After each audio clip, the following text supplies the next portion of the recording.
The it's possible to control the any chaos of Bangladesh.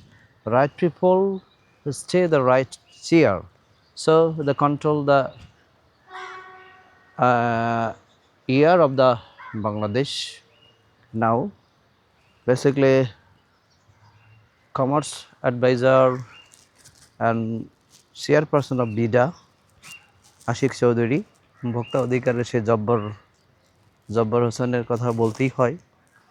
তো যেসব ব্যক্তির কারণে এইসব মাফিয়া কিছু লোকদেরকে আমরা মিডিয়ার সামনে দেখেছি, এবং একজন আশিক চৌধুরী বুঝিয়ে দিলেন যে আপনি শুধু ক্যাডার ক্যাডার বলে গলা উঁচু করেন, এবং আপনাকে নাম আগে ডাকলো না এবং আপনার চেয়ারটা ভালোভাবে বসানো হলো না বলেই আপনি আপনার সংশ্লিষ্ট বা আপনার নিচে যে কর্মকর্তা আছেন তাকে শাসিয়ে যান, অথচ আপনার মাথার মধ্যে থেকে বের হয় না যে কীভাবে ভিন্ন দেশের বিনিয়োগকারী বাংলাদেশে আনতে হয়।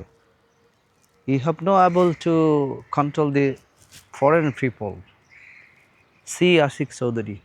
Thank you, and I salute Mr. Ashik Chaudhary. আমি দোয়া করছি আপনি দীর্ঘজীবী হন, আর আপনার হাত ধরেই বাংলাদেশের সেই বিনিয়োগ প্রতিষ্ঠান যেন আরও সমৃদ্ধিশালী হয়, যাতে আল্লাহ যেন আপনার প্রতি সহায় হন। আর একটা বিষয় যেটা the most important subject of the now I say, যদি উদ্দেশ্য আপনার সৎ থাকে তাহলে সফলতার আপনাকে কেউ ঠেকাতে পারবে না। যেমন আশিক চৌধুরীর কর্মকাণ্ড এবং ভোক্তা অধিকারের সে জব্বরের কর্মকাণ্ড এবং বাণিজ্য উপদেষ্টা বর্তমানে যে আছেন তার কর্মকাণ্ডতে দেখে বোঝা যাচ্ছে যে দেশের জন্য তারা কিছু করতে চান এবং চাচ্ছেন, এবং তারা কি দেশের জন্য কিছু করছেন। আর স্বরাষ্ট্র উপদেষ্টার গতকালের যে একটা ওয়ার্নিং, তার মতন একদম শান্তশিষ্ট মানুষ এই ধরনের ওয়ার্নিং দিতে পারে, I don't believe that I am very proud of the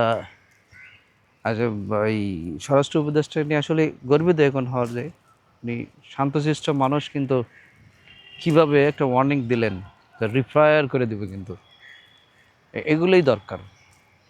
এই দেশটাকে ঠিক করতে গেলে কিছু অসাধু মানুষকে এইভাবে রিফায়ার করাই উচিত, নইলে এরা সেই কীট পতঙ্গের মতন থাকবে, এরা দেশটাকে আর উন্নত বা সমৃদ্ধশালী হতে দেবে না।